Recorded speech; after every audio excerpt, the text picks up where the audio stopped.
Okay, so we'll be starting shortly.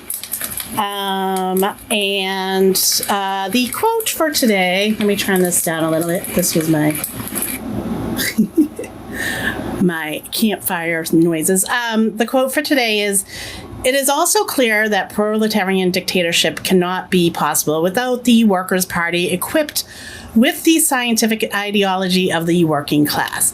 A party is a part, or a sector or an institution of a special class of society which unites the entire class, but it merely unites the most active elements of the class who lead their class struggle and defend their class interests." Who said this? This is whoever said this quote is who we're going to be talking about today. Yeah, so we're going to be talking today about the person who said this quote, but it's actually going to be kind of history heavy. So we're going to have to do a little history beforehand. And we have Cutie here with us to talk about this. Cutie, who says this? Who said this quote? I demand a guess from Wumbo and Nebula first. Nebula says my mom. Okay. Oh, Nebula's mom definitely said this quote. So, all right. Cutie, you want to give it up? You want to say who said it? Oh, Wombo said Castro. It is a Marxist-Leninist Afghan revolutionary, Hafizullah Amin. Yes. So Cutie's working on a project, so he totally threw me for a loop because I thought in my head I knew exactly who Cutie would talk about. But no, he's working on his essays about the Afghanistan. So he proposed doing this, and it was something I had been wanting. That book that you first gave me, Cutie, was I was like, oh wait, this has been on my list for like 2 years to read. So I finally read it, and so basically what we're gonna start with is can you just give a little we're not going to get into Hafizullah first. We're going to do a little bit of a history lesson. I think that explain what was happening prior to World War II, like from the 1800s on. Yeah, so for actually a really long time, I'm actually going to go so far back. I'm about to go back to like the 1400s. Okay. There was this dynasty, right, called the Timurid dynasty. It was an empire based out of Iran, right? Yeah. During the 1400s. It maintained dominion, like control over, Afghanistan, sections of Pakistan, significant parts of, Uzbekistan, Turkmenistan, small areas of, Kazakhstan and like the way south. It controlled even many parts of Iraq and Azerbaijan. It was a really big empire, moral of the story. And it controlled, a lot of different national groups, right? Yeah. So one way that they would these Iranian shahs, these kings effectively, right, these emperors, would establish their dominance, and how most empires across the world and historically have established their dominance has been through trying to get the local leaders of the area to speak, the language of the oppressing and imperial country, right? Yeah. So, and along with small, amounts of overlap into what is today Afghanistan of people that are Iranian or Iranian adjacent, particularly in the western region of Herat. They speak a language Dari, right? And that was predominantly the language of the leadership of Afghanistan after the eventual collapse of the Timurid dynasty. So if we fast forward to, the late 1700s and early 1800s, you have, the British slowly getting more and more dominion over various parts of Asia and the Middle East, as well as the Ottoman Empire, being one of the main reasons why the Timurid dynasty collapsed in the first place, gaining control over various different areas. So Iran was very, very weakened, right? From the outside, obviously, Iran was being called Persia at the time. So you have this huge push from colonizers all around them, including Russia, the Russian Empire, colonizing throughout the entire 1800s, from Kazakhstan all the way down to, Tajikistan. And one thing that you should know about Afghanistan is that the Afghan nationality is not a thing. It's not like a nation per se. It's just the name of the region. I mean, it's the name of the country. Within that, you have all sorts of different groups. You have Uzbeks, Tajiks, Dari, Pashtun, etc. Right? Yeah. Baluchi. So basically what's going on, leading up until this point, you have all these disparate kingdoms in, Afghanistan. None of them are united. And eventually you get, the Pashtun tribes, right? They have their leader. They end up, uniting Afghanistan under Kabul, right? Which is the capital of Afghanistan today and has been the historical capital of Afghanistan for a really, really long time. Yeah. As far as I'm aware, since the days of Alexander. So you have this region that is comprised of all these different, national groups, but is predominantly controlled by the Pashtun tribes, right? Yes. And this is where you get the most of the conflict within Afghanistan between different national groups.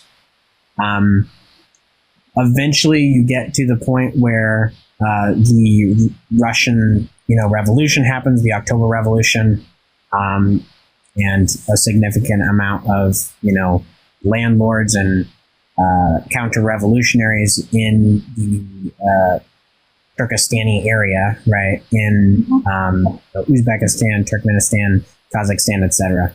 A lot of them end up moving into Afghanistan, particularly into the northern regions, and becoming landlords there.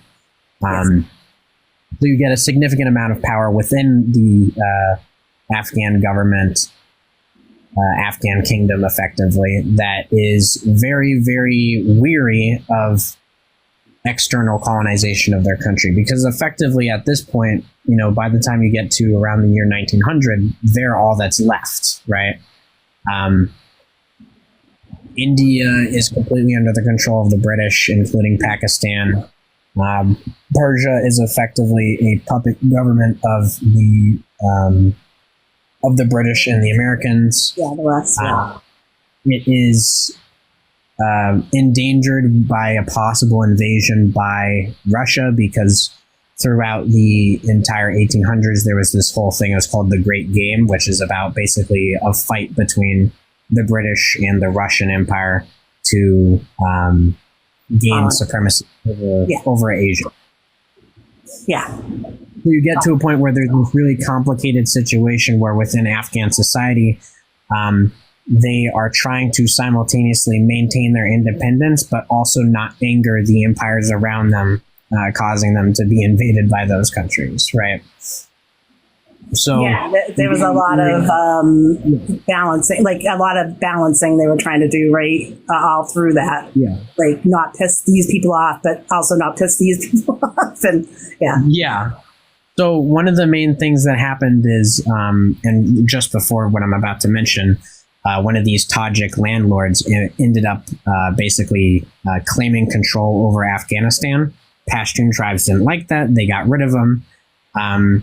And they established basically permanent dominance until today, right? Yeah.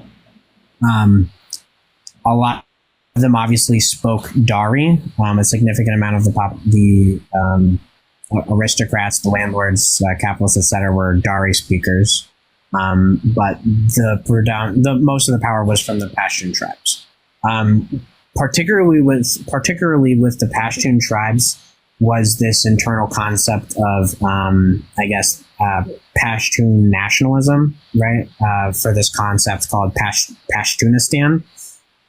And it develops primarily because of a series of basically huge conflicts with the British over these border regions, where what happened is sections of, what they called Pashtunistan, along what is called the Durand Line, and this distinction still exists today between Afghanistan and Pakistan, right? Yeah. You have significant portions of the Pashtun population that are cut off from the state, Afghanistan, which is effectively ran by Pashtuns, right? I think it's over 50% of the population at the time was Pashtun. It might be more now. But you have this huge, internal conflict between these differing interests within Afghanistan. And you also have a huge contradiction between the potential invasions of foreign powers. Yeah. So one of the things that one of these guys did, I believe his name is Nadir Shah. He was Nadir Khan initially, but he became Nadir Shah. And he was effectively trying to get certain amounts of liberalization of the country to obviously get support from various external powers that, are going to give them loans and stuff like that. Yeah. So obviously now you get into a whole process of liberalization of the country, reaction to the liberalization of the country, the propping up of now different groups that are, looking for their own liberation within the country, right? Yeah. All the way up until, the 1970s, low key still up until today. But that, I guess that's the more base context. The more external things. I can definitely talk about, class contradictions within Afghan society, but. Yeah, definitely want to get into that. And then also right after World War II, the king put in a lot of reforms then too, right? Like he started a lot of reforms. So go into the I don't know which is better. Do you want to go into the contradictions first and then go back into right after World War II and then what was happening then? I guess we can do contradictions later because it's not that they're it's a status quo the entire time, but it's relatively constant. Yeah. There wasn't a significant amount of economic development up until obviously the person that we're talking about. So I guess it would be better to talk about those material conditions after the fact. Okay. And yeah, so I feel after World War II, from the parts that I read on it, it feels like it was the same thing like the Tsar in Russia was doing in 1860, right? Yeah. So talk about that a little bit.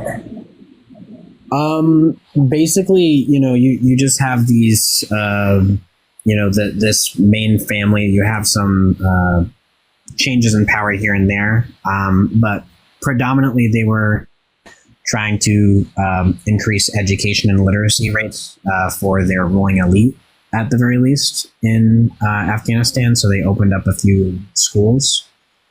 A couple of a few of the people that we're talking about today, they actually all went to those schools, and that's when they became literate. But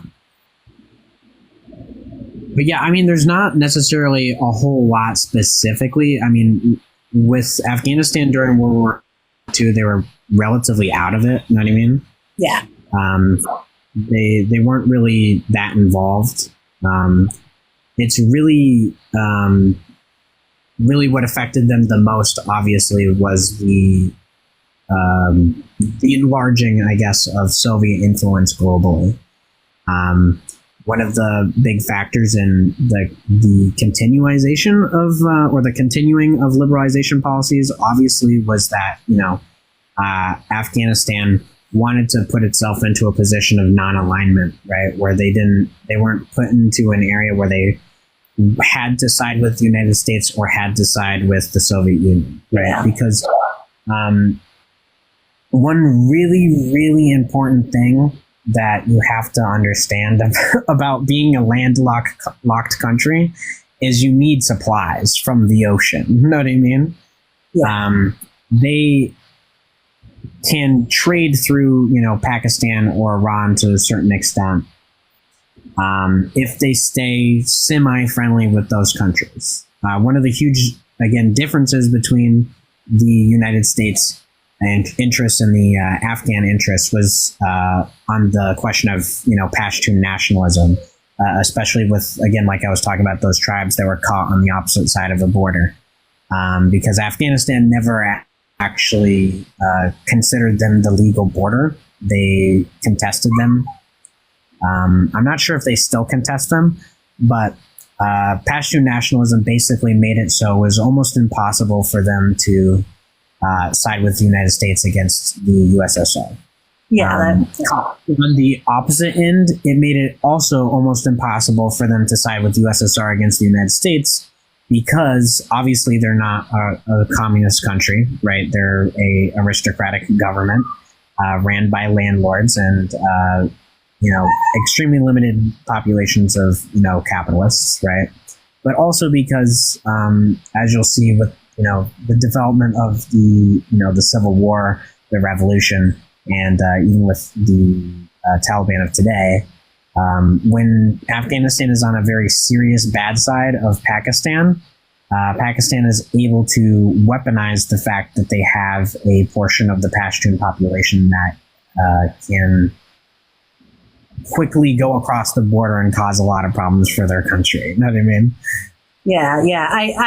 I recall even like in the 80s of me like starting to pay attention to news and stuff. It was always like the border, you know what I mean? Like the border was kind of fluid or something like that. Like, between the two countries, like it wasn't like what you were saying that, not that it was fluid, but it was contested and stuff like that. And that people were, kind of like nomads passing back and forth between it too. Yeah, exactly. There were huge populations of nomads. They didn't really have capitalists, you know what I mean? And obviously we'll get into it more, but they didn't really have capitalists. They had merchants, you know what I mean? They had traders. Yeah, they were still kind of feudal. They were feudal, right? They were basically a feudal state more so than anything else. For sure. I mean, the people that we're going to talk about, they very consistently don't refer to it as a capitalist state. They refer to this transformation as skipping capitalism, right?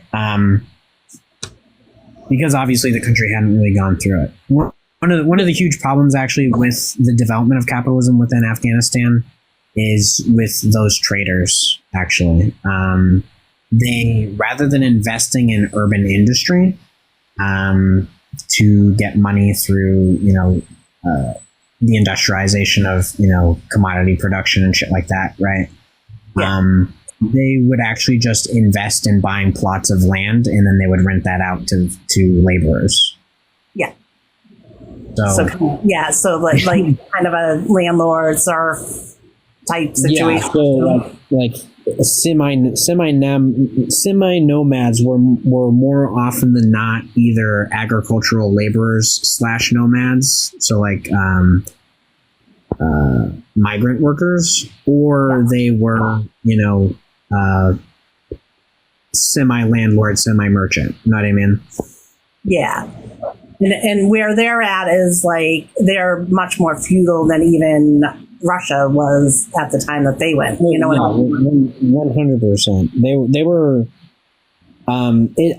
It's so much. It's so, and I don't want to say backward just because of the connotations, right? Yeah. But it was so unadvanced in that regard that feudalism hadn't even really gotten to its completion yet. You know what I mean? They were still in the process of settling the nomads down to just being agricultural peasants. You know what I mean?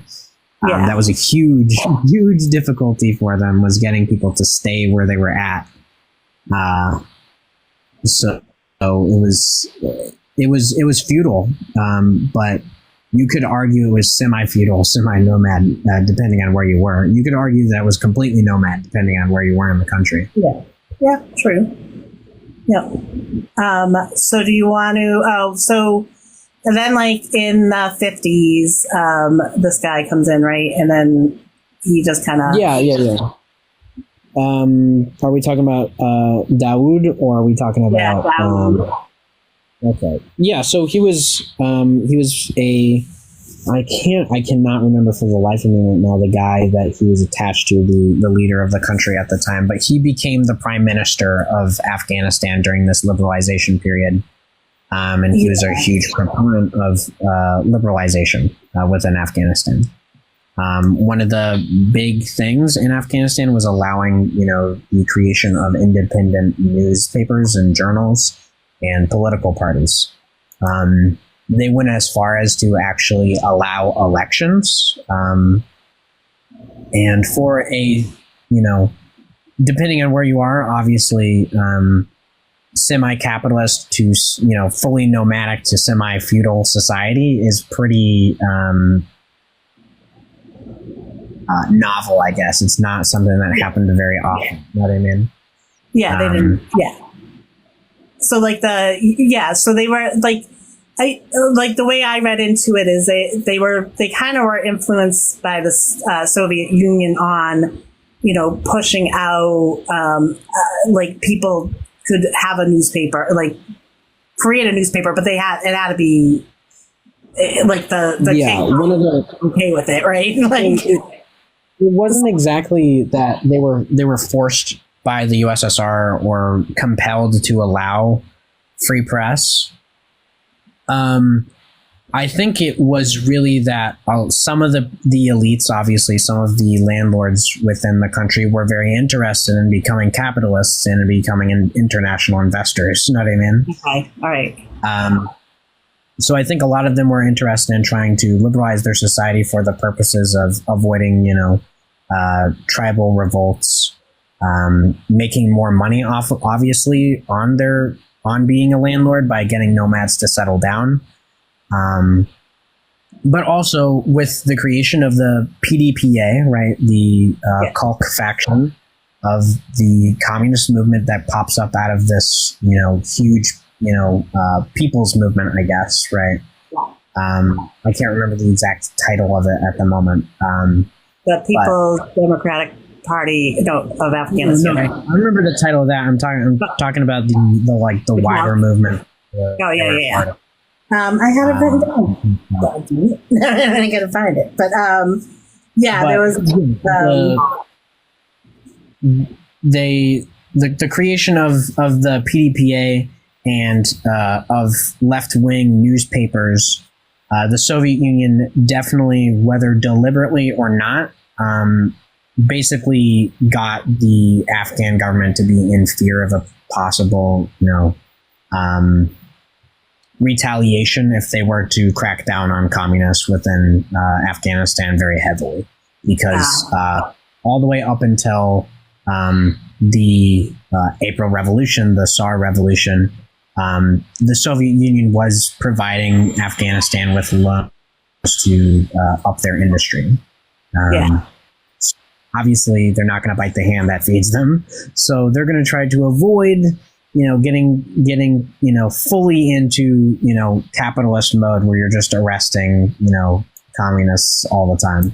Yeah. That's not to say that they weren't arresting them. They definitely were. They banned the Kalk Party and the PDPA, and they also banned their newspaper basically as soon as it was started. Yeah. So let's so the PDPA,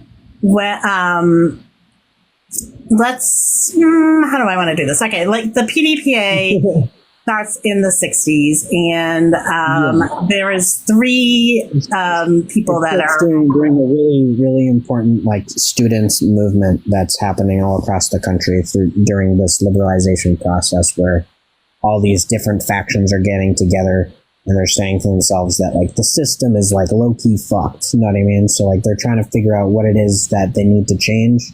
It might be that there were some factions that were well, we need to go back to Islamic tradition, or some were saying we have to go back to Pashtun tradition.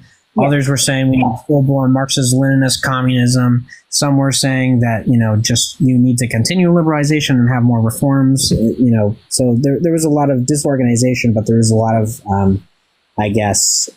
almost explosion in political thought and debates amongst the Afghan people at the time. And was that brought on by Daoud, backtracking these reforms and stuff like that? Did that? Yeah. Push a lot of the stuff. The beginning of the student movement of all these people becoming progressively more and more knowledgeable about their surroundings, becoming literate and so on, was started by the fact that people were being able to read, and there was universities and high schools popping up all over the place. There's an increased focus on education, particularly. So obviously they were getting more and more interested in these sorts of things.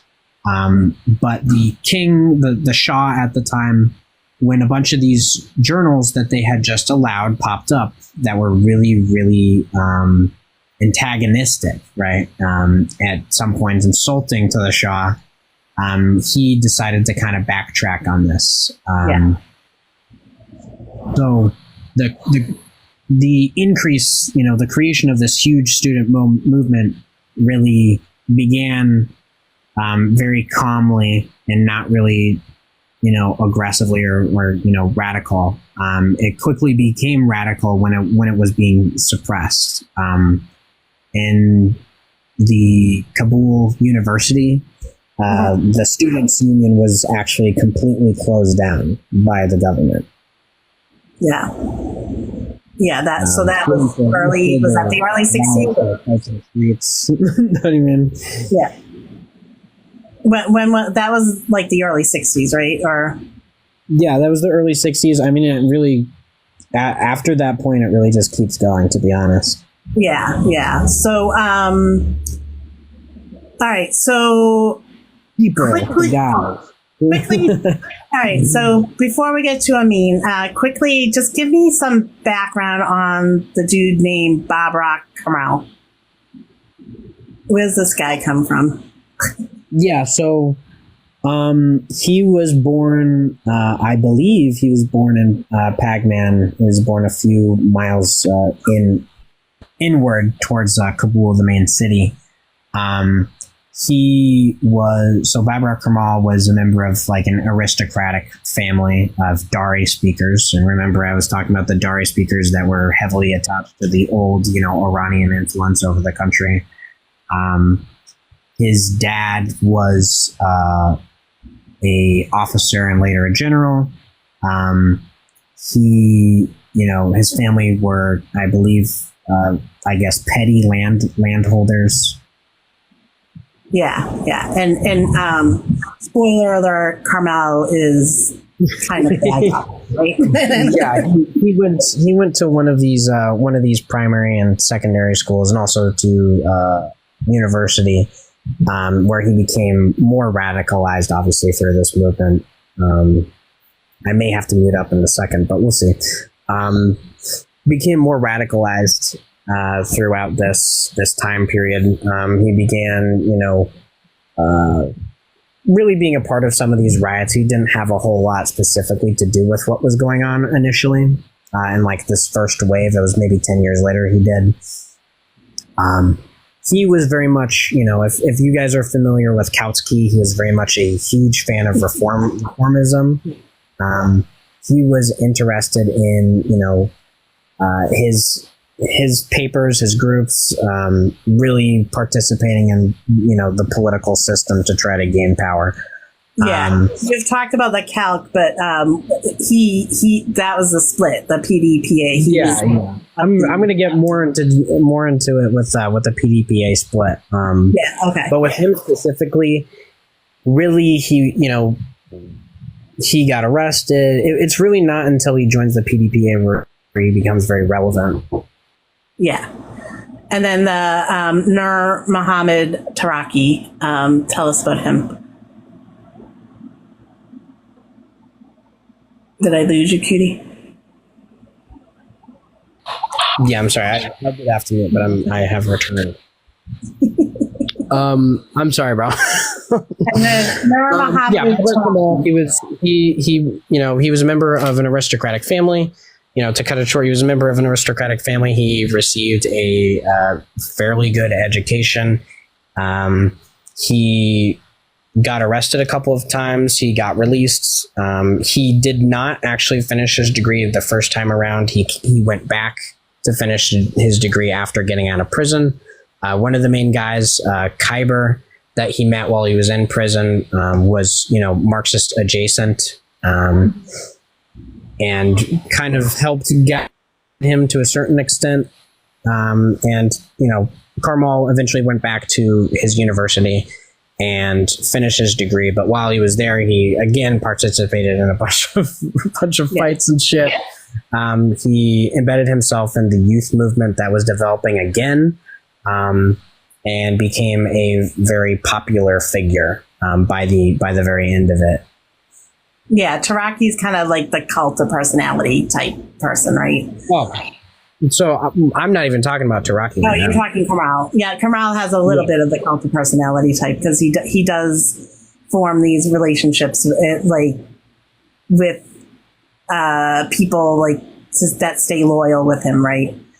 With the students and everything, yeah.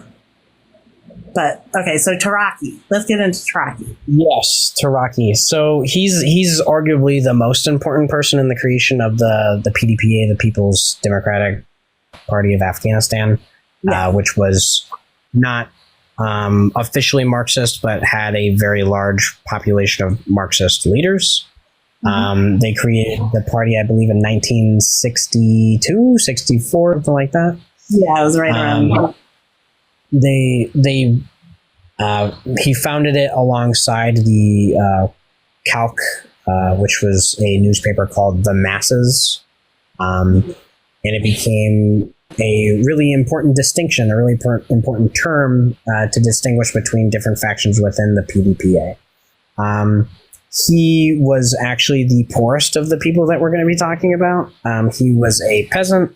His family, as far as we are aware, according to his bibliography, or his biography, he was poor. His family was poor. Yeah. They didn't really have a whole lot. He eventually, obviously, he got to finally go to school. He became a relatively, important figure. He eventually became a member of, I think he was sent out to be at an embassy in Washington, D.C. By Afghanistan. Yeah. And he was eventually recalled because he was talking shit about the government. He was talking a lot of shit about the government, so they brought him back. I don't believe they arrested him. And he started, a bunch of stuff. He started organizing his political party. He got in contact with this fellow, Hafizullah Amin. He got in contact with Babar Karmal and a bunch of other people and founded, the Central Committee and the PDPA. Yeah. But I just want to mention too, that was mentioned in the reading is there's kind of like a, when Cutie's saying, as far as we know, is because there is a little bit of, we don't know if the history was written right on these, if they were using like a great man kind of thing or not. With Taraki in particular, it's very likely that some of it was either made up or very embellished. They made some claims that he started some of the papers that were like the most fundamental, newspapers of the students movement prior to the creation of the PDPA. There's literally zero evidence of it, so there's no reason to really even bring it up. Yes. So, all right. So, at the time that the PDPA is being set up, Amin is actually not in the country. He's in the United States, right? But why don't you go and give him background and talk about like how he makes it back to Afghanistan himself? So. Yeah. So, I mean, Hafizullah Amin he comes from, I guess, a different situation. Both of his parents were teachers. His dad, I believe, died fairly early, like when he was young, but he was a really, really low-level, like civil servant. So he basically, Hafizullah Amin goes to high school. He goes to college. He gets, I believe, his bachelor's, or he gets some degree. I think it's in like mathematics and physics. Yeah. He does really good, so he wins like this little award that lets him go to the United States, right? So he ends up going to the United States, and he tries to finish his degree there, right? He ends up coming back to Afghanistan afterwards. While he's over there, he's in a couple of students' movements and stuff like that during the 60s. But while he's over in back in Afghanistan, he becomes a teacher for a period of time, and then he goes back to the United States again to try to finish his doctorate. And while he's finishing his doctorate in the United States. He gets all his classes done. He gets everything sorted out. While this is happening,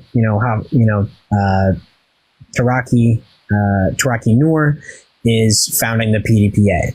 Hafizullah Amin is very excited about this. He really likes this idea, so he sends Taraki a couple of letters, a couple of messages. You know what I mean? He's texting Taraki, sending him some fan letters, and he's explaining how his Afghan Students Union in I believe it's Columbia University, actually. Yeah, it was Columbia. Is an arm of an American arm of the PDPA in the United States, right? Yeah.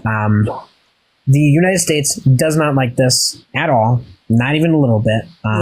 So they end up canceling basically his doctorate. So the only thing he had to finish was his thesis, and they kicked him out. So he came back.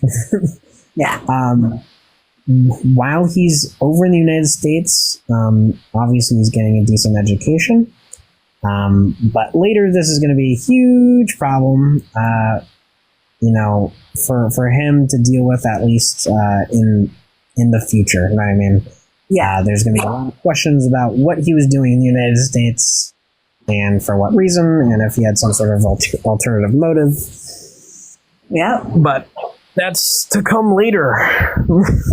That's why people have to watch it. Like when you're like, oh, that person through an NED program like came here, and like you always have to watch that too, But like that's what they were doing even back then, is because he came here, it caused some issues later on, right? So the PDPA, what were like what were some of their objectives? Like what did they want in the country? Like they start winning seats, right? In the 60s, they start winning some seats and stuff like that. Yeah, they start running for local elections in what is it's the Afghan legislature, but it's called the Walesi Jirga. And Taraki, Babrak Karmal, Hafizullah Amin, they all run for these offices. They really don't win anything in the first couple of elections. They eventually, Hafizullah Amin gets into office. But basically, when he gets back from the United States, there's a period of about 5 years where he's just working as a teacher, right? But eventually, when he becomes a more important figure, the Afghan government, obviously being short of people who are literate and, are teachers and know what they're doing, know what I mean?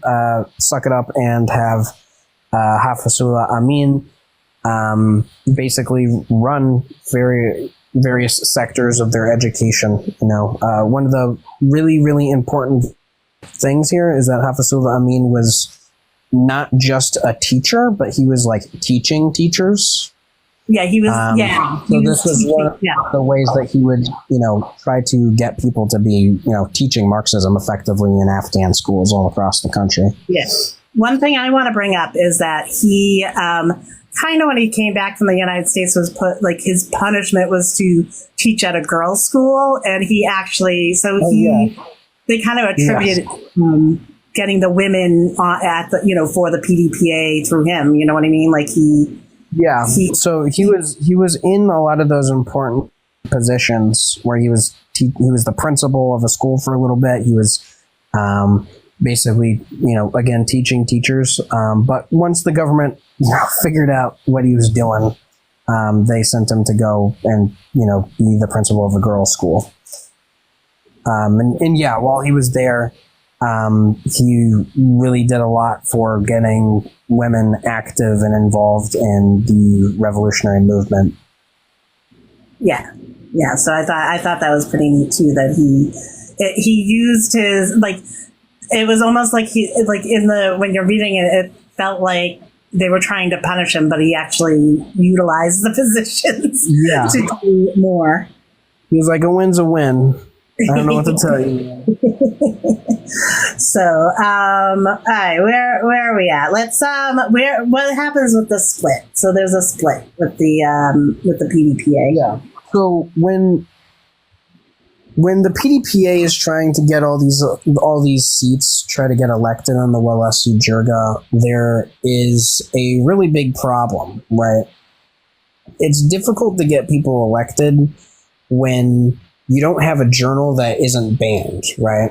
You know what I mean? Yeah. So the party eventually got unbanned. It was allowed to run for offices, but their newspaper was not unbanned. That stayed banned for a while.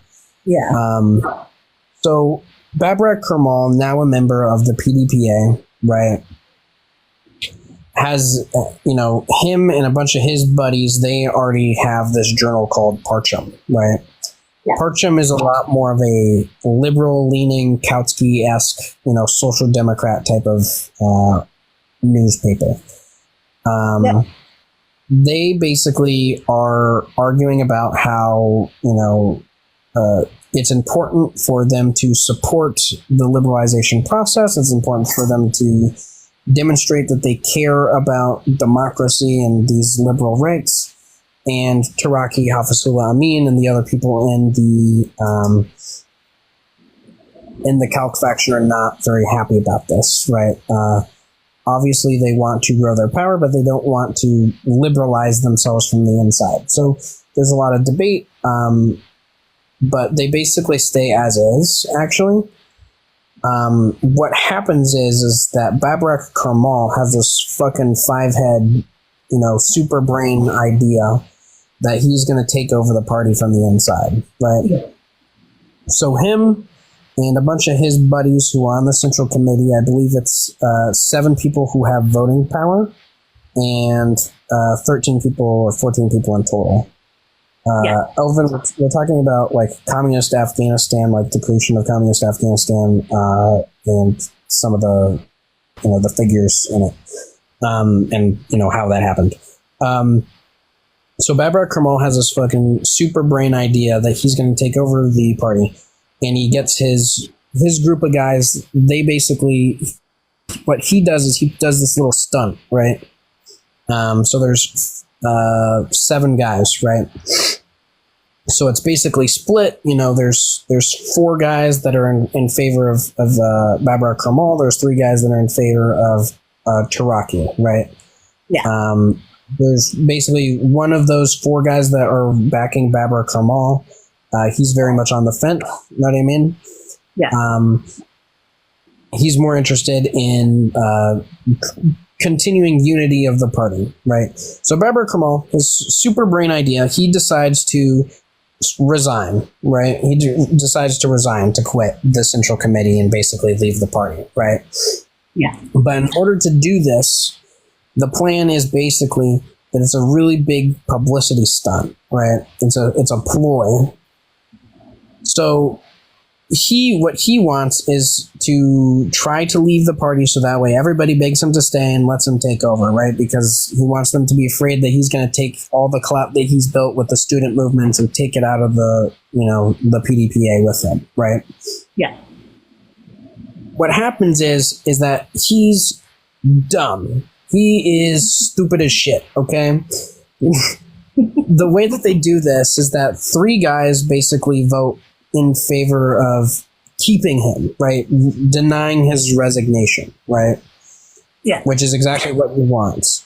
The other 3 guys say, yes, you can resign. We don't even like you anyways, right? Yeah. Because there's 4 people, it's a 7-person central committee, right? And he's the 4th person who decided to resign according to their rules. They registered him deciding to resign as voting in favor of his resignation. Yeah, because so what happened is he accidentally kicked himself out of his own. He purged himself because he's a goofball. Yeah. Yep. So he got really, really mad about this. Took all of his boys. Half the Central Committee is also resigning with him. A bunch of other people are leaving with him, and the PDPA is like, good riddance. They purge themselves because they're stupid, right? You know what I mean?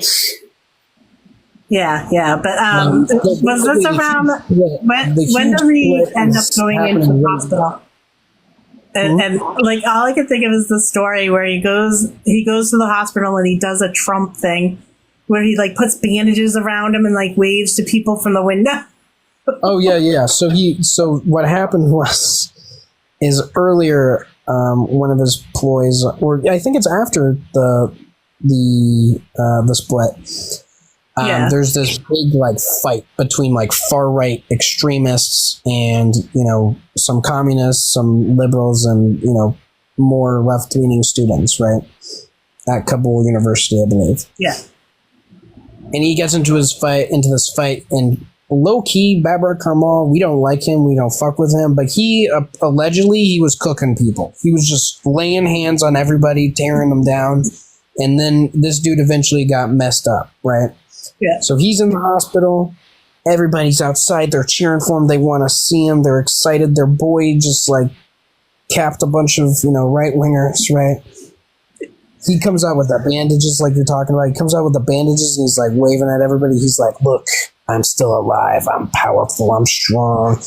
And a lot of these students are in favor of the PDPA, right? They know about the PDPA. They fuck with the PDPA. They don't even know that like this dude's not a part of the PDPA anymore. Yeah, exactly. This dude is such a goober that he's going around this whole time after leaving the PDPA, trying to pretend like his group of guys are the new PDPA. So he's talking about shit like he is running the PDPA, right? So people don't even know what's going on because of how, again, the reality is that Parcham, right, the Parchamite faction, Babar Karmal has this newspaper called the Parcham where he can write whatever he wants, right? Yeah. The PDPA, their newspaper is banned. It's a lot harder to get things through word of mouth rather than it's written down on a paper, it's being yelled in the streets. You know what I mean? Yeah. Because he does the more liberal, bourgeois liberal paper. His is fine, but the calc is gone, so they don't have a... So if we really fast forward here, he basically gets to the point where he is calling for the outright dissolution, the abolishment of the PDPA. Yeah. So this guy who is trying to portray himself as a revolutionary is calling for the destruction of the only revolutionary party in Afghanistan. Yeah. Obviously, he has no control over the PDPA because he's not a fucking member anymore, so they don't care, right? Yeah. Fast forward a year or two, and now, Hafizullah Amin is this big guy. He's really important within the party. Taraki is really important. He's, they're all building up their power, right? Yeah. They're distributing their, basically their black market newspaper, right? And they're like, all right, I know we have some problems with you, Karmal, but we should unite again because this is a really good opportunity to gain power, to gain significant political power within this government, right? Does not work. Karmal and his Parchamites are like, no, you suck. We're going to work with these other guys instead. You know what I mean? Mm-hmm. So what happens is, in terms of the government, is Daoud, the prime minister that we were talking about, that was really important for this liberalization, right? Obviously, he ended up dying down over the years. He gets ousted, right? Yeah. He gets kicked out. Somebody else is put in his place, and it's now the opposite. Yeah. Now reforms are being taken back, right? So what happens is Daoud, who is this huge proponent of professionalizing the military and building up strong military structure, right? Yeah. He has a lot of sway over the military. The Parchamites, they are, petty bourgeois adjacent, you know what I mean? Some of them are bureaucrats. A lot of them are involved in some way or another the military, right? So they get together and just so people understand, that's the Karmal faction, right? Yeah. The Parchamites are the liberals, the liberal part of the Communist Party. The Kalkists are the Marxist-Leninist part of the party. So what happens is they work with, the Parchamites work with Daoud to basically coup the government, right? To take over the government and to actually start a republic. You know what I mean? They actually abolish the monarchy effectively. And they put Daoud in. Daoud and the Parchamites go on this huge, almost purge campaign, basically getting rid of all these right-wing elements that are, pushing against them, right? And Babar Karmal and the Parchamites are really excited about this. They're like, all right, the power of, the landlords is diminished. They're under control. Daoud is going to continue liberalization, right?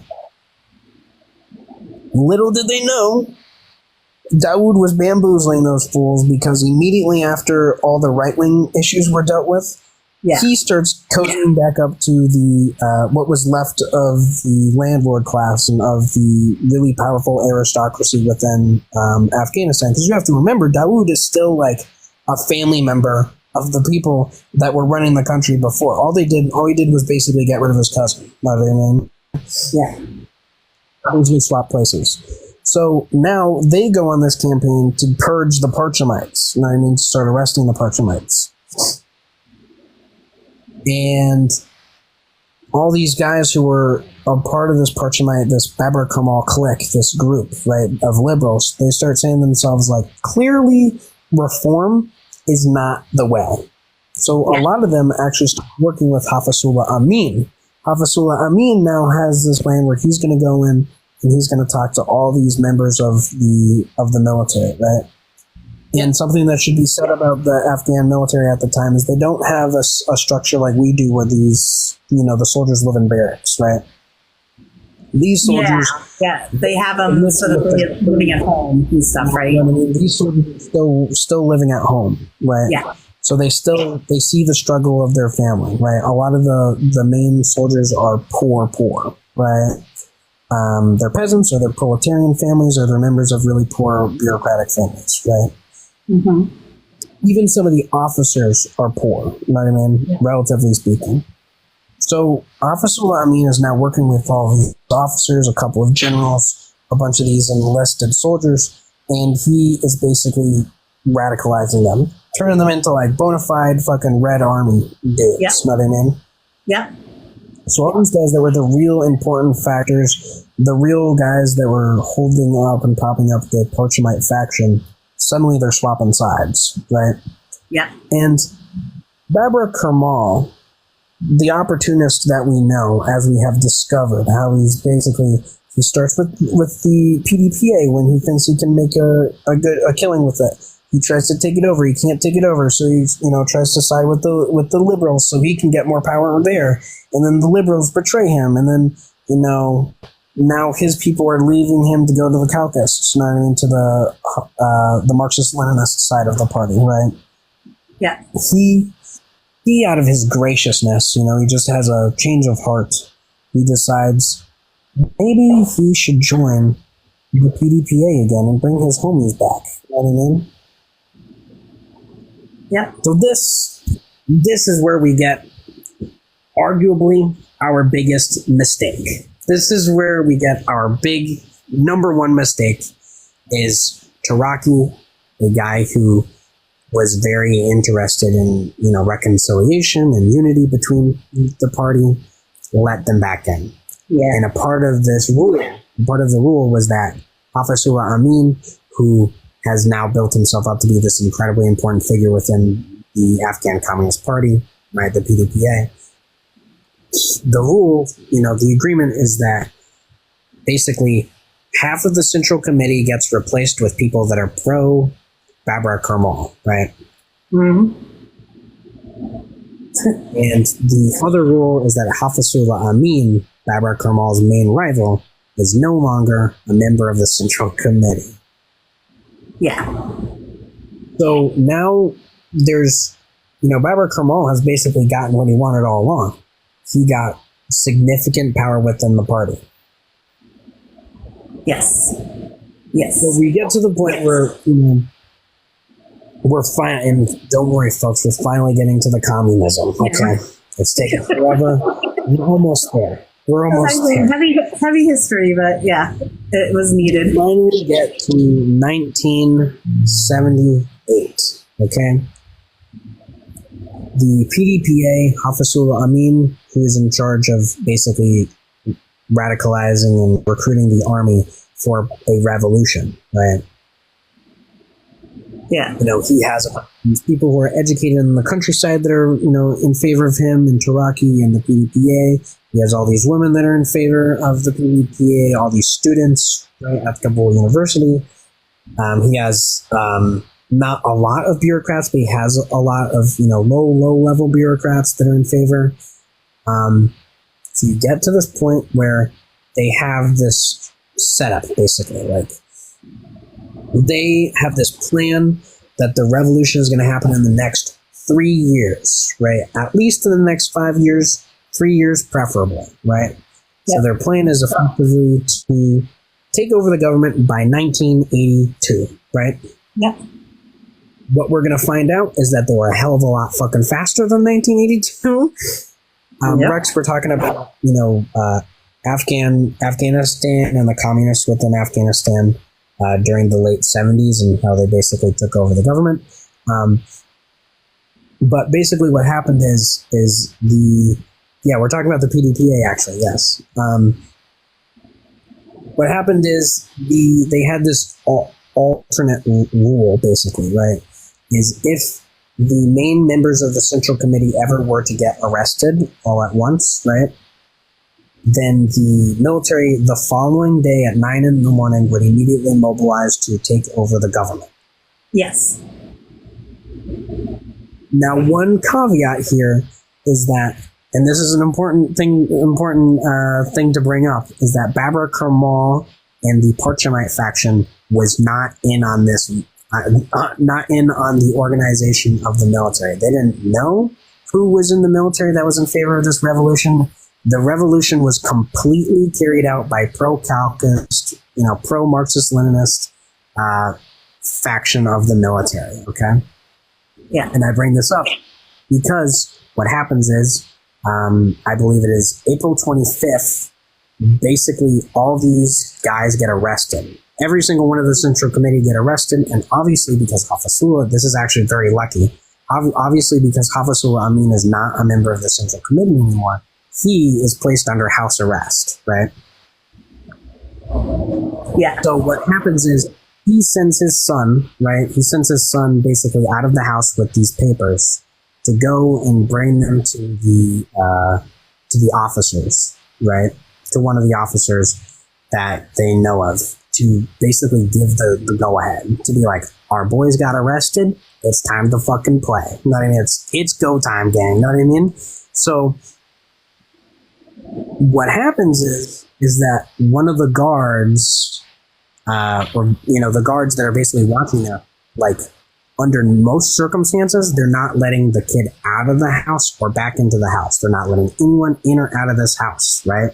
Yep. The guards, they say, go ahead. Now, some people think that either these guards were stupid and didn't know what the hell was going on and didn't know how to do their job. I think it's more likely that these guards may or may not have been pro PDPA. You know what I mean? Yeah, yeah. So basically what happens is they get the word out, and the next day, 9 a.m., on the fucking dot, the guys get mobilized. The gang is ready to go. The whole military effectively within Kabul and surrounding regions mobilizes. And about 11 a.m.,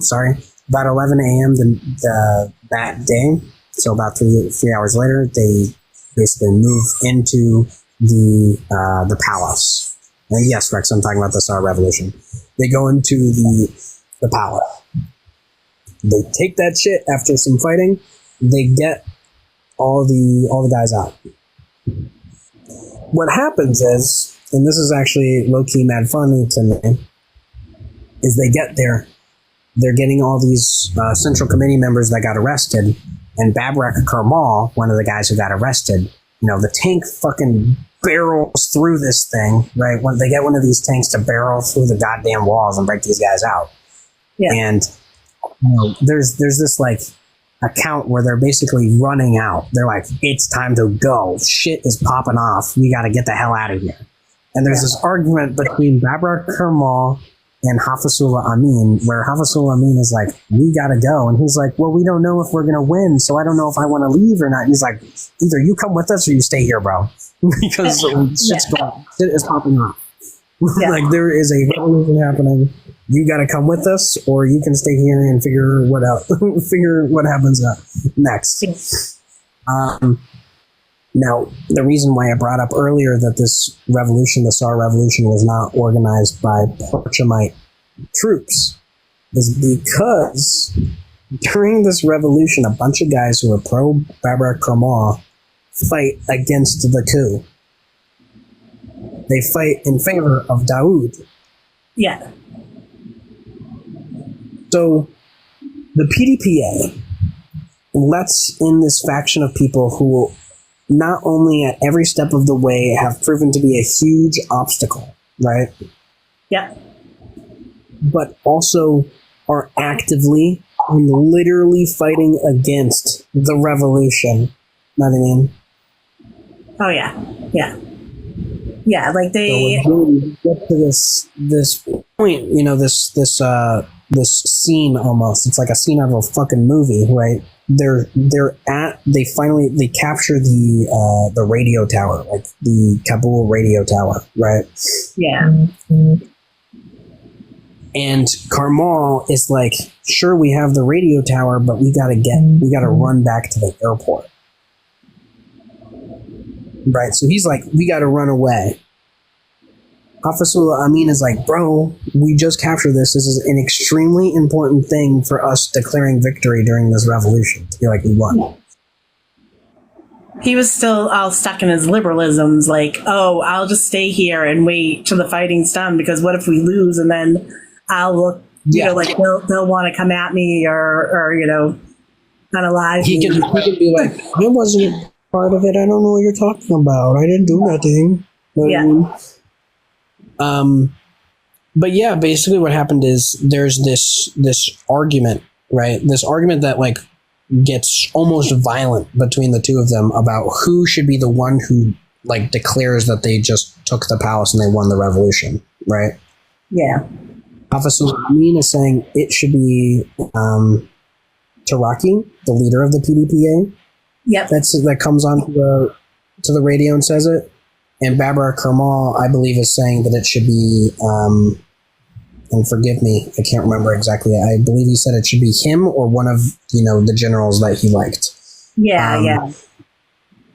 And it gets to the point where Taraki, as you know, the goober that he is, the spineless guy that he is, he basically comes up with this compromise where he's like, what if we let the generals say that they won? So that's what happens. Yeah. You know, the generals get on and they say that they won. There's fighting throughout the day. The revolution, they win it. But I mean, it's over. You know, they surrender. Not they, like not the Calc, but the Dawood group, the government. It was just a few days in April of 78, right? Like, it lasted. Yeah. It was, so it took place over a few days, but it was basically over the same day that it started for the most part. Yeah. So that was April 78. So then they put Taraki's now the leader, right? Yeah, Taraki is now the leader. There's, he's the provisional leader of the government. And they summon all these people. They're like, all right, guys, the revolution is won. There's a new guy in charge, and we're trying to make things better for you guys. And the peasants, obviously, in the countryside are very, at this point, accustomed to regime change. You know what I mean? To new guys coming in, every couple of days. So basically, they don't give a fuck as long as, the government isn't like telling them what to do or anything. They don't care who's in charge in Kabul. You know what I mean? Yeah. Yeah. But Kabul has this. I hopefully we do get to the what I think you're talking about next, but the PDPA basically has this plan to do a lot of shit. You know what I mean? They want to, after, and the book that I read. They call it Jeribs, but I'm just going to say, for the sake of simplicity, I'm just going to, say under a relatively small amount of land or over a relatively, I guess, decent sized amount of land, it was to be completely turned over to the peasants. So what happened is a lot of these peasants were like low-key super excited to get this land, redistributed to them, right? Yeah, yeah. But now this is the part where we have to get back into the material conditions of Afghanistan. Yeah, so what... We recognize that Afghanistan was in a situation where it was very, very uneven development. And landlords, the way that, society developed in Afghanistan is that landlords weren't just landlords, they were also the leaders of very prominent families. Of effectively entire tribes. They were important religious leaders. So they were the ones interpreting, the Quran for the illiterate to determine, what was and was not allowed as far as laws go. Basically, what this guy Mujahidi, who becomes, the Mujahideen, right? He is a prominent, landlord and religious figure. And he effectively is saying, the government giving these peasants free land is theft, and it is illegal under Islamic law, and it is like anti-Islamic atheism, Satanism that's trying to, destroy Islam and, get the peasants to, consort with the devil effectively. You know what I mean? Yeah. So all these different, religious leaders and landlords all across Afghanistan are getting pretty uppity. You know what I mean? They're getting very annoyed about this, right? Yeah. And so they're able to really rile people up and get them, I guess, set up for a revolution. Not a revolution, a counter-revolution, a civil war. Yeah. But I think you had a question for like 9 sentences before him. So let's see. I don't know. I don't know what I was going to ask. I told you I'd ramble.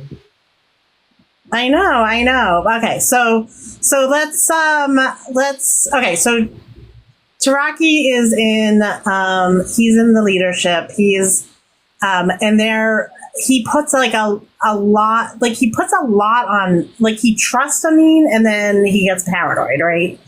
Like he gives a lot of credit to Amin on a lot of stuff, and wants him to kind of deal with a lot of stuff is what it seemed like to me. So like, how did Amin kind of like come into this role of being, you know, so prominent, I guess, in the PDPA at this time? Can you ask that again? I'm sorry. How did Amin become so prominent? Like, how did he become, like, he was basically Tariqi's like right-hand man, right, at the time? Yeah. So, and then Taraki was sending him on to do a lot of the work. Taraki was obviously getting older. His ability to really self-criticize was diminishing as the cult of personality around him was growing. He seems to be paranoid. He started becoming paranoid. He was afraid that, you know, Hafizullah Amin was becoming a little bit too powerful, but he was really not that mad about it. Yeah. Where you get a really, really big reason, I think, why he starts to get a little paranoid is that effectively Hafizullah Amin now eventually getting back onto the Central Committee, right? Yeah. By the effectively organizes an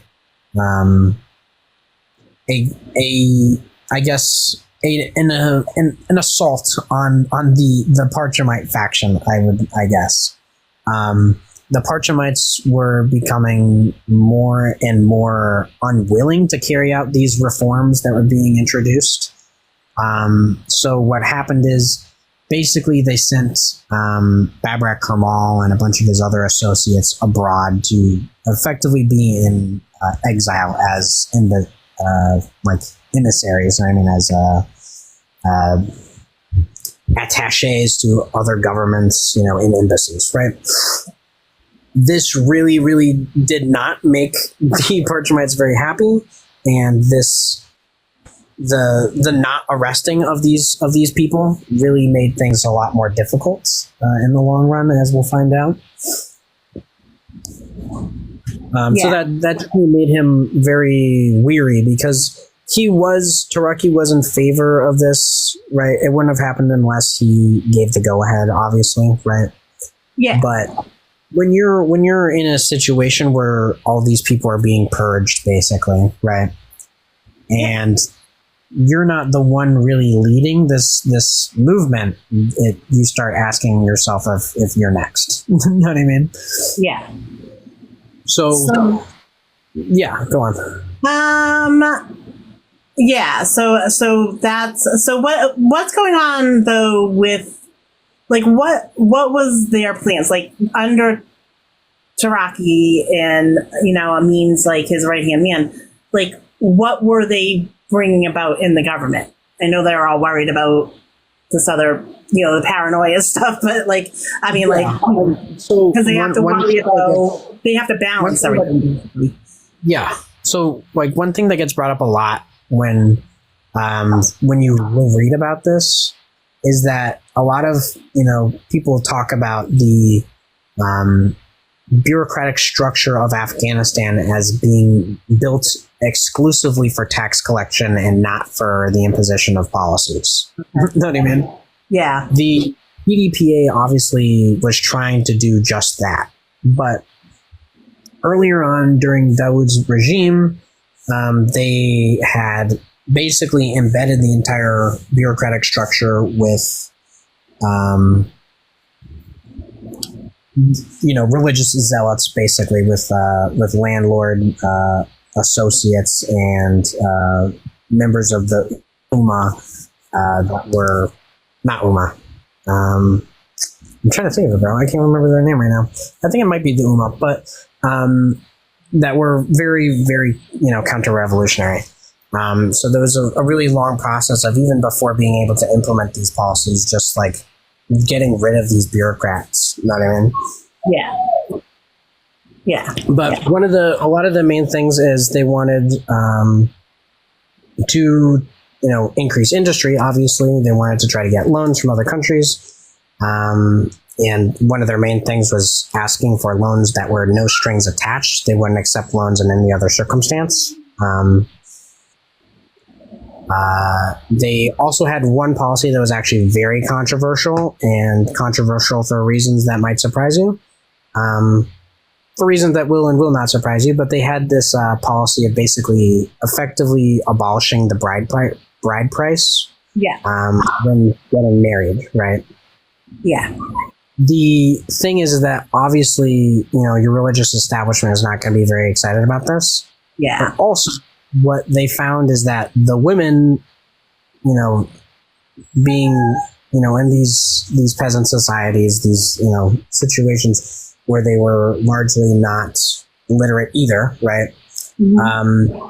They felt very undervalued by that. You know what I mean? If you are not allowed to, I guess, be paid a price for it almost, they felt undervalued. They felt like, the government was saying that they weren't worth anything. You know what I mean? Which is exactly the opposite of what they were trying to get across. They're trying to get across that women can go and do whatever the hell it is that they want. They can wear what they want. They can go where they want.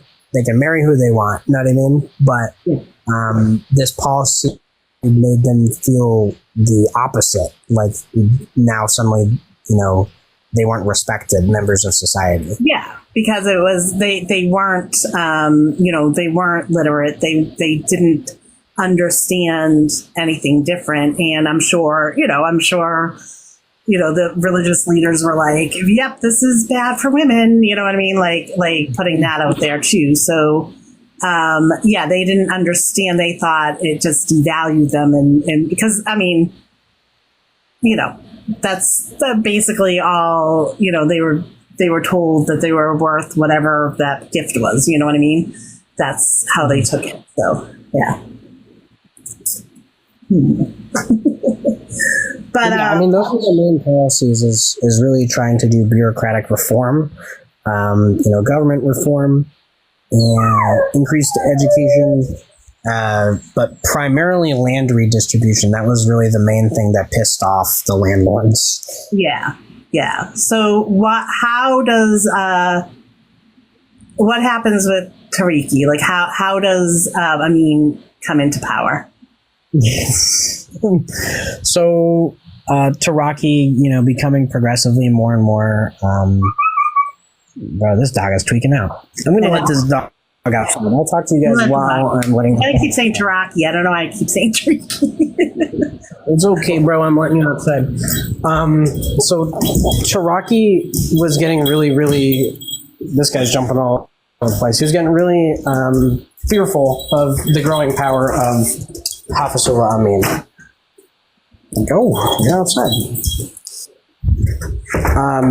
And he started communicating with the Soviet Union, who was also a bit weary of Hafizullah Amin, because from what they had gathered based on the speeches that he was making, the things that he was saying, is that, he was not necessarily very pro-USSR. He was more along the line of, like I was talking about earlier, traditional kind of non-alignment. Yeah, and this is when very open to getting like loans from the United States. Even he really tried a lot. He tried very hard to get to a situation where he wasn't really huge adversaries with the United States or with Pakistan. I think he wasted a lot of time trying to do that. Yeah. I think even he recognized that when he started trying to meet with the USSR more frequently. But one really important development is that the Iranian government that was effectively a puppet of the United States that I was referring to, right, Yeah. He got overthrown by the government that exists today. You know what I mean? Yeah. And now, not only is Pakistan swapping from being a relatively secular country, it is now becoming a more, fundamentalist, like Sunni government, right? And then in Iran, in their revolution, the Islamic Republic of Iran, they have a relatively extremist Shia government, right? Yeah. So the USSR, again, controlling Uzbekistan, Turkestan, Kazakhstan, Tajikistan, those are all countries that are Muslim. You know what I mean? So they were very fearful of the possibility of, counter-revolutionary forces pushing into the south of the USSR through, quote-unquote Islamic extremism, right? Yeah. So where they were relatively hands-off, the USSR actually had literally no part. I have seen zero evidence that they even knew that the coup was going to happen or the coup/revolution was going to happen in Afghanistan the year earlier.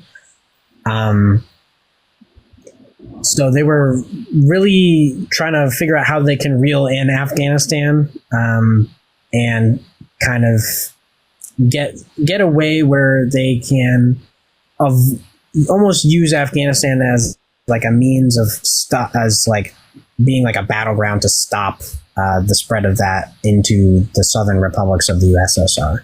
Yeah. This is also compounded upon the fact that, obviously, again, like I was talking about, the Pashtun tribes on the Pakistan side of the border were fairly far right. They were landlords, and they were moving across the border and participating in constant raids of towns. They tried to, effectively take over entire towns, in many circumstances did. And, the PDPA and their military had to respond. So them obviously not really fighting wars against guerrilla fighters before, they were trying to get military assistance and loans from the USSR.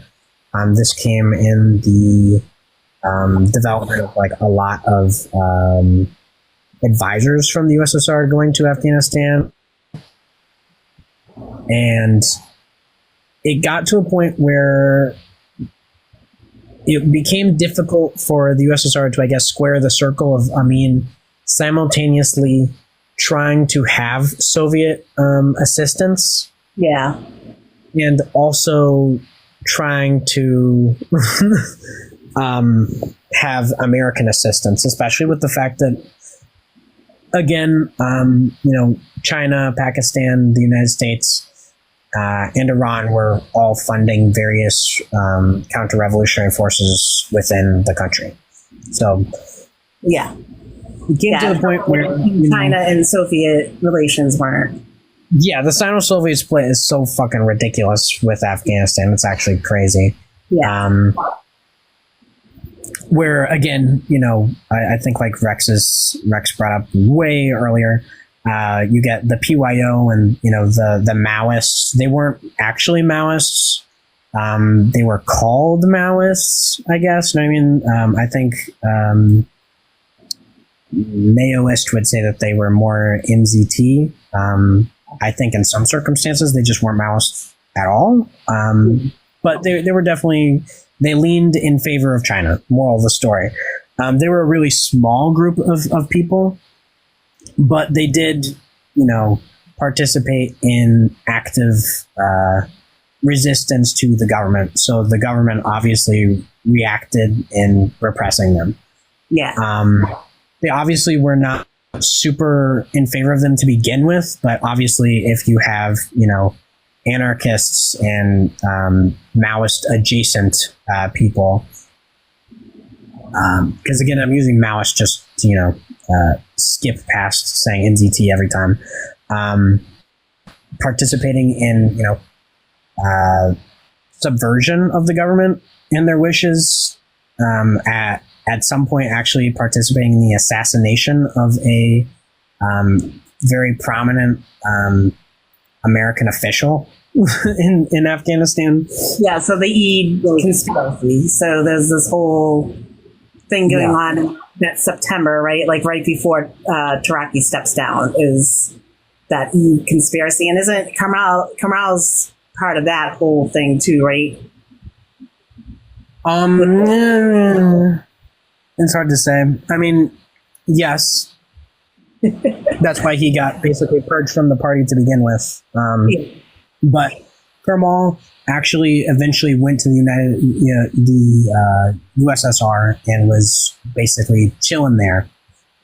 So they set up, the USSR sets up this like secret meeting between Kamal and Taraki to try to figure out how they can get the two of them to become buddies again, right? Or they, the details of the meeting aren't known for sure, but we know that they met each other and they talked for a little bit. And what happened is Taraki came back to Afghanistan and summoned Hafizullah Amin to the government, to the palace, I think, right? Yeah. And when, Hafizullah Amin was very suspicious, he brought some of his personal guard, basically, and his, I believe it was his brother-in-law. It was either his brother or his brother-in-law. Yeah, relation, yeah. I think it was his brother-in-law. And he brought them to the meeting just in case, you know what I mean? He didn't think anything was going to happen, but he brought them just in case. And Taraki had this Soviet official, I can't remember his name at the moment, sitting at this table.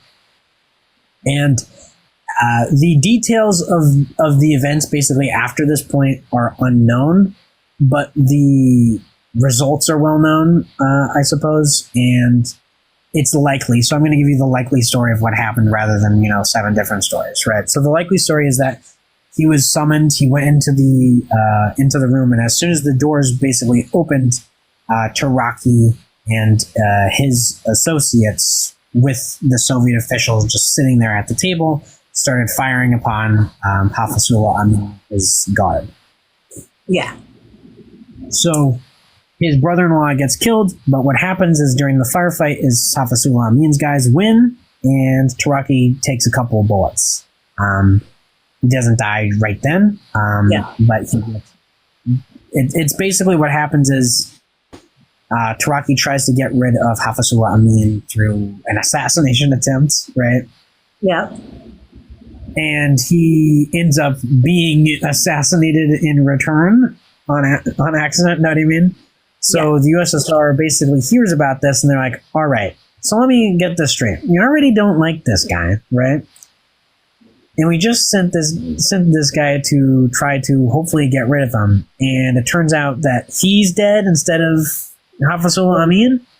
Yeah. You know what I mean? So they're really like on the fence about what to do. But through this whole time period, right, over this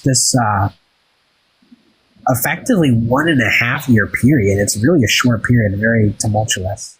Yeah. They asked the USSR to send troops to help them 14 times. Yeah. The USSR doesn't send them any of those times, all right? Now, this is, I guess, my criticism here of the USSR, is if the USSR sent them one of these 14 times before this assassination, that would be one thing. It's not really imperialism to me if they did that, because obviously they're being asked to come and assist. Yeah. But then you get this very complicated and annoying situation where the USSR basically tries to orchestrate the assassination of an extremely prominent official within Afghanistan. They end up accidentally getting the leader of the country killed. The prominent official that they're trying to get assassinated takes over the country. Yeah. And then, Hafizullah Amin is like running all over the place trying to figure out what the hell's going on. He's saying, he's arresting a couple of people.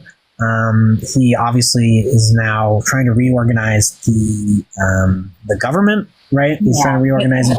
Also, during that conspiracy, a U.S. ambassador gets killed, right? Well, that's a little bit before. Oh, okay. So then that, because I know that he's It's a running around different- trying to it's a answer different the US on that too. Yeah, yes, for sure.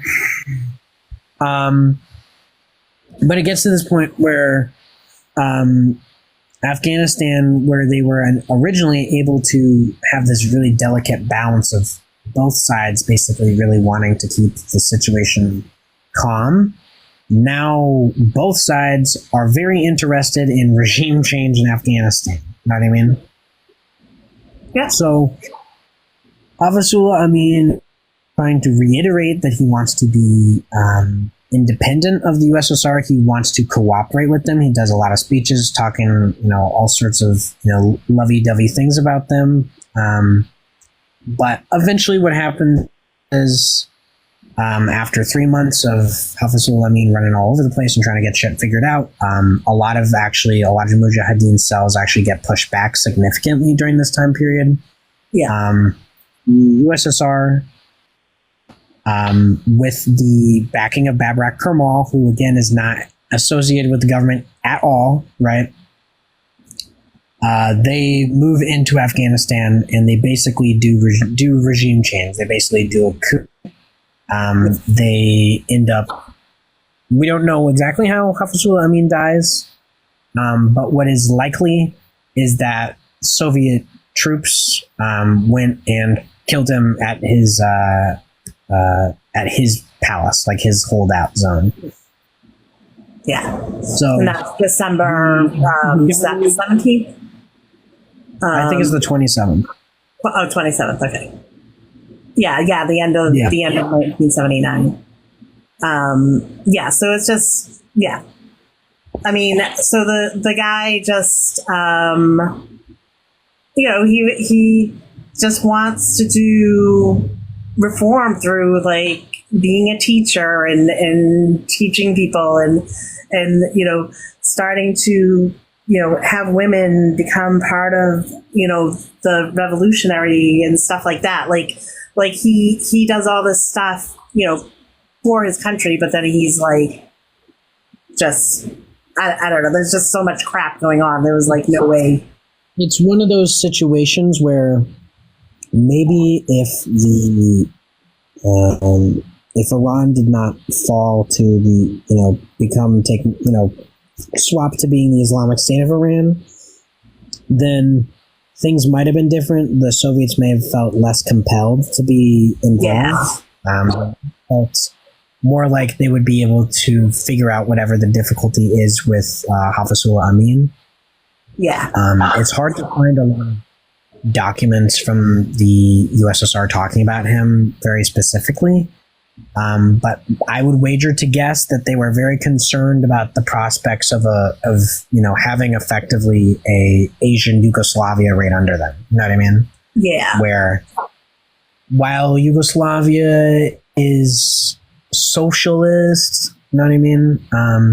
They're non-aligned. They're not siding with the Soviets. They're in fact, in many circumstances, allowing the USA in. You know what I mean? Yeah. So I think the USSR was justified in fearing the creation of a possible Yugoslavia right below them.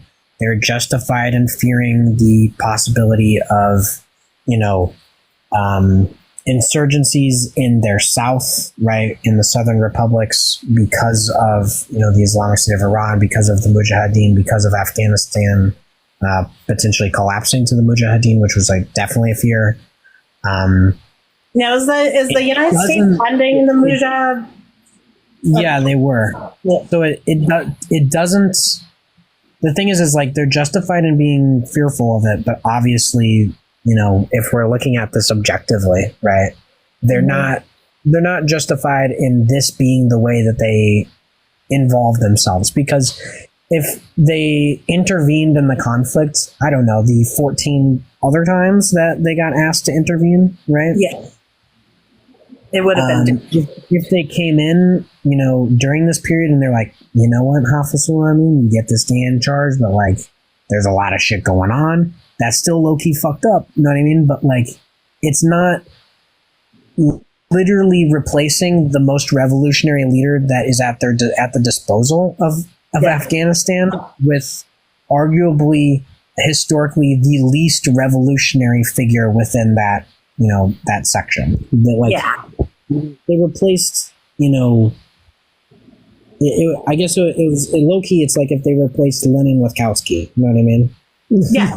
No, they definitely, they made some grievous errors there. What I'm thinking is like, if they had helped early on, then, the way, probably the, what do they call it? The fundamentalists? Are they fundamentalist? Those factions. So it depends. The Mujahideen was one of many factions. They're the most popular. Yeah. But there was basically like another faction. I think was the Islamic Brotherhood of Afghanistan or something like that. That was very right wing. So there was like the Mujahideen were predominantly like moderate right wingers, I guess. You know what I mean? Yeah. But there were other factions that were involved in the whole thing. And a lot of this in like the other, like we're talking about, with the contradictions and the conditions and everything like that.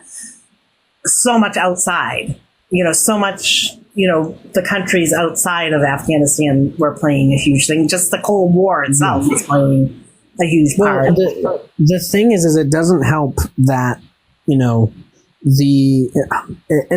obviously the USSR is playing a huge role in this issue, right? But it certainly does not help, again, when we're bringing up the Sino-Soviet split, right? Yeah. It does not help at all.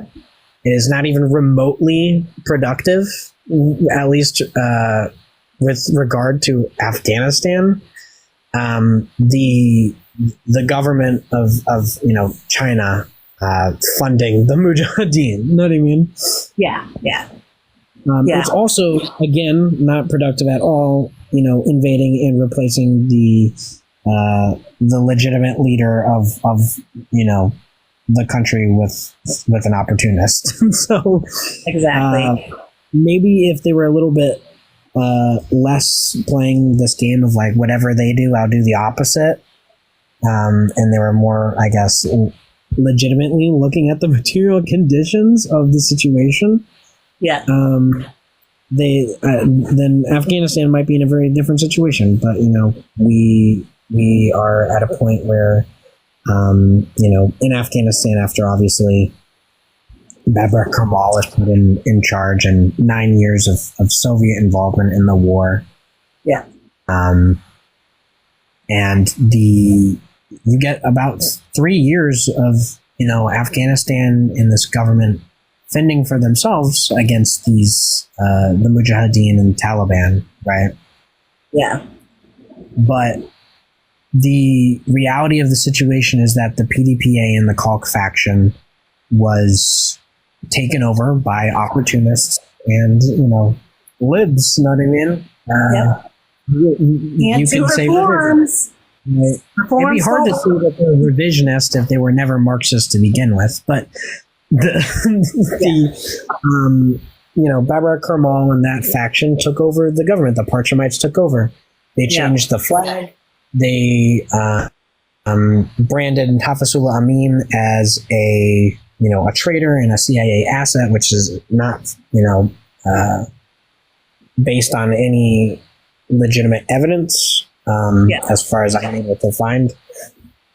And they really changed a lot. They really went so far away from what they were trying to do that it's hard to say that they even ended up lasting 3 years, at least as a revolutionary movement.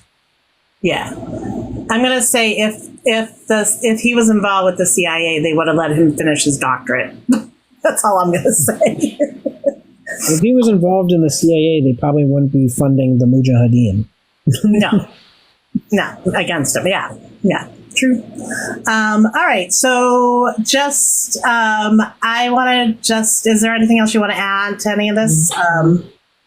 we didn't really get to read any Amin stuff or anything like that. But is there anything you want to close out on, and then we'll just let everyone know the books and stuff they can read? I mean, it's up to you. I mean, one of the last things that he says when during this time period where he's restructuring the government, he's restructuring the what is it? He's restructuring basically the police in the government. And while he's doing this, he's talking about how we're not arresting anybody for any other reason than them committing a crime, right? Yep. And one of the last things he says at this meeting to this new, organization that he's basically reformed or I guess created, he says, "Any moment at any time that you may wish, my patriotic and friendly arms will be open to embrace you, so that we may join hands for the best humanitarian service of our people. Yep. To achieve these high aspirations, I wish you highest, vastest, and greater victories." Yeah. So, I mean, like, he was, I feel like in reading about him, the first book was a book that I had actually wanted to read, that you suggested was The Revolutionary Afghanistan by Beverly Mail. And that's actually up on Marxist.org if anyone wants to take a look at it. Anybody that wants to DM me, I can try to give you the links. My voice is going to sound a little different right now because I've been yapping. I know, for a long time. But I'm very gruff right now. So Revolutionary Afghanistan by Beverly Mail is good. It's a bit more pop history in the sense that it's a lot more about individuals. It's not a whole lot about the material conditions of what was going on. Yeah. If you want more of that, it's called The Revolution in Afghanistan. It's a Turkish book, but it is translated to English. It's by Amin Engin.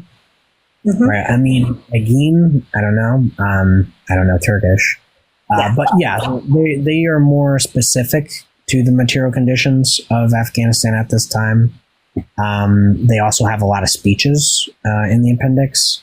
Yeah. By that book, they also have a biography for Hafizullah Amin. Yeah, I mean, another book I would suggest, kind of, it's up to you if you really want to go through the process of this. You can just wait for me to make a video about it, which I will be doing. I'm going to be making like a series about this, where I'm going to be significantly more in depth. The book is called Revolutions and Rebellions in Afghanistan. The subtitle is Anthropological Perspectives. That one is really, really long, but it goes into much more significant detail about, the material conditions of what was going on, how the culture was set up, tribes. It goes actually into specific detail by every single province in Afghanistan and analyzes their material conditions on a more specific level rather than what obviously we were doing for this. And most of this is where I'm being very general. Okay. All right. And I'll what I'll do is I'll put those links to in the description, or have Ivan put the links in the description when we put it up on YouTube too, so that everyone can have a place to find them if they want to continue to read more. So that was a lot.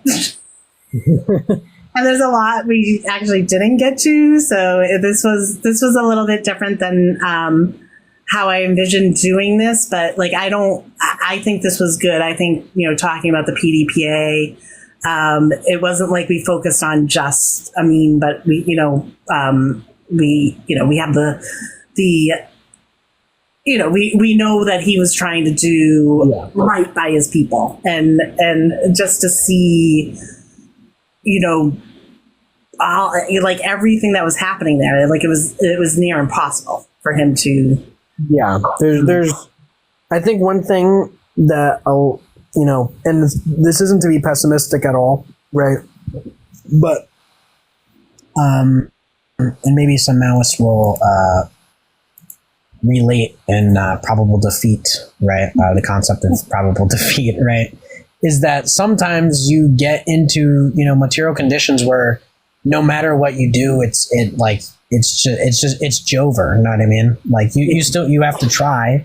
You don't know how the material conditions are going to change, but when you're looking at things in perspective, like in advance, I guess, with the power of hindsight, you can see that while they're obviously able to accomplish what they're trying to accomplish, there's really, really tiny little events that happen that snowball.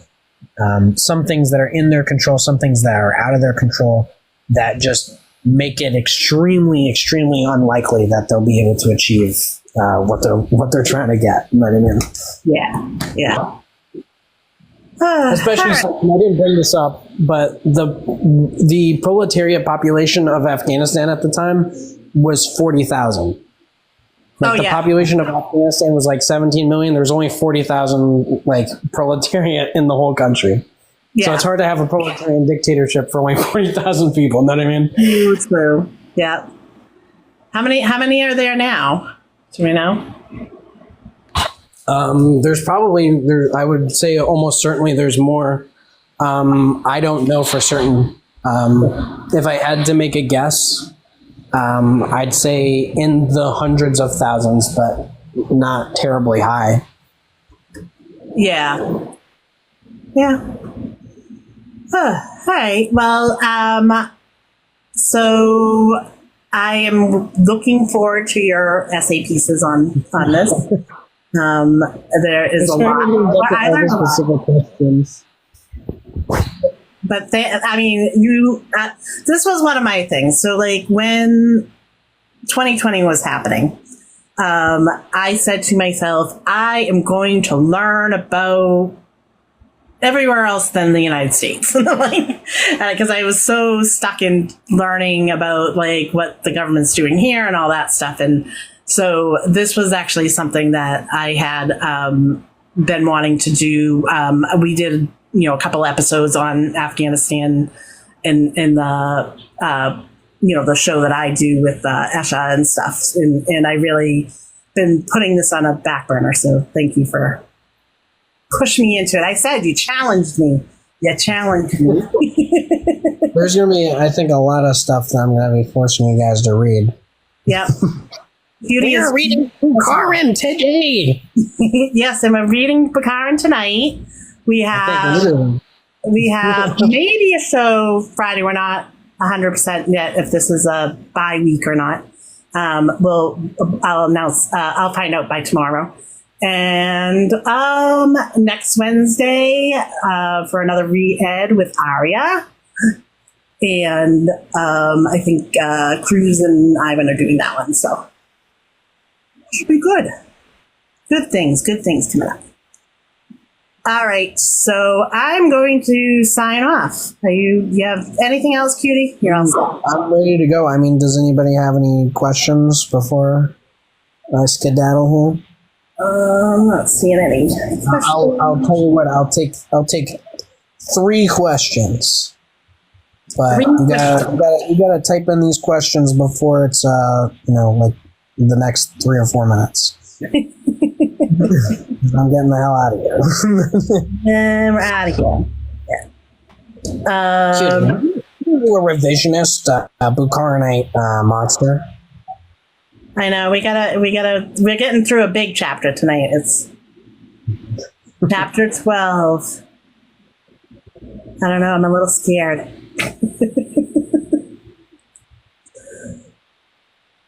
But yeah, so I don't know what else is going on. What else is going on with Collective?